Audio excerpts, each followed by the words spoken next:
zdravím závisláky a závislačky.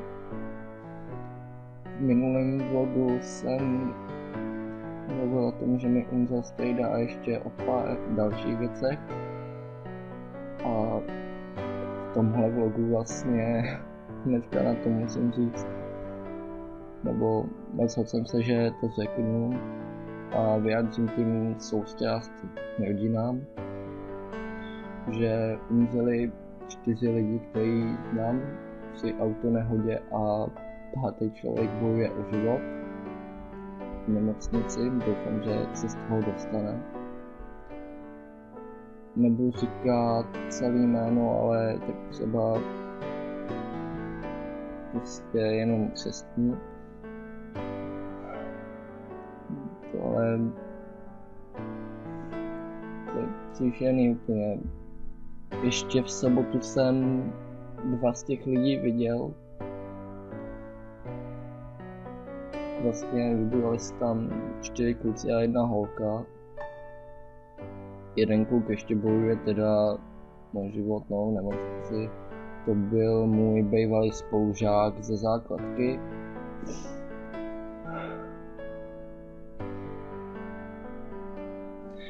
Chodili jsme spolu do školy asi tak 6 let. A teď prostě ta holka ještě v sobotu tady byla u nás. Mluvila s mojí mámou a já jsem ji jenom tak pozdravil. Nějak jsem s ní moc nemluvil, protože jsem zrovna neměl moc čas. Něco jsem dělal na notebooku. A to jsem ještě toho jednoho kluka jsem viděl venku jet na kole.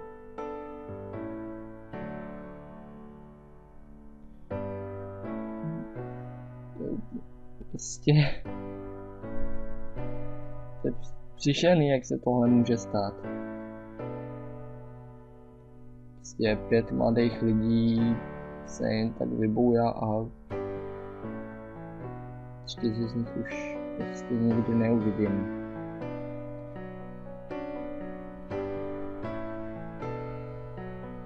To prostě mě to ještě hlava pořádně nebere. Asi tak před půl hodinou jsem byl na tom místě nehody. Když jsem tam původně, když jsme jeli jenom okolo, aby jsem vůbec věděl, kde to je, tak jsem tam viděl ještě jednoho bývalého spolužáka, že tam byl. A vlastně tady u nás jsem viděl ještě jednoho dalšího spolužáka, jak nes kytky k tomu místu, kde bydlela ta holka. Takže prostě příšerný tohle. Viděl jsem tam na tom místě, kde vlastně se stala ta autonehoda, že už mají i pomník, svíčky tam jsou zapálený.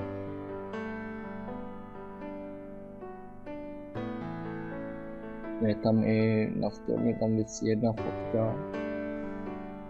Prostě tady z okolí si myslím, že je znali úplně všichni, co jsou tady odtud.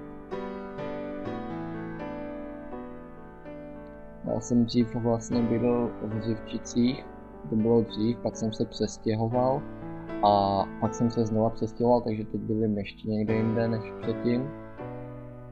Ale vlastně já už ani nevím, co bych pořádně řekl. Už tady prostě plácám nesmysly. Nevím, co ještě vlastně říct vůbec. Já jsem o tom ani nepřemýšlel, co tady budu říkat. Prostě jenom doufám, že aspoň se z toho dostane ten kluk, který je v nemocnici. Sice my jsme se spolu nikdy nějak extra nebavili, ale doufám, že to přežije a že bude v pořádku.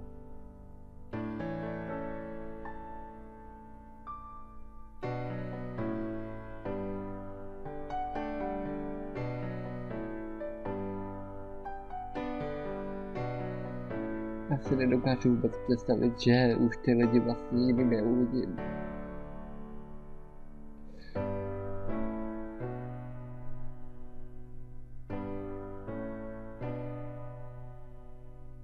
Mě to fakt hlava nebe, ještě před 3 dněma jsem je viděl, ty dva.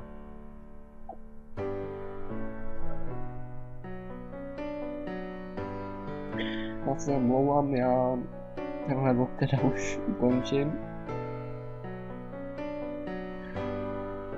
A snad už nebudu točit nic takového. A doufám, že už se nic takového nestane. Protože to je...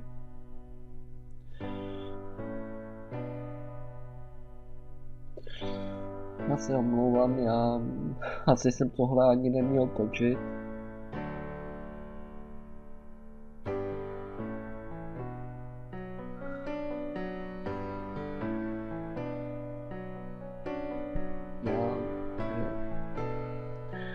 Pokud se na to teda kouká někdo z rodiny těch, co zemřeli, tak upřímnou soustrast vám přeju a doufám, že aspoň se z toho ten kluk dostane. Nechci ho jmenovat teda radši, ani ty, co přežili.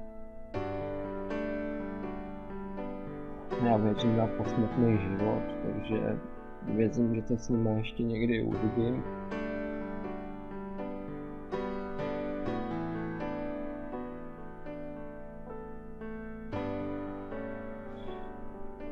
Já nemůžu. Tak se mějte závisláci. Všichni jste tam.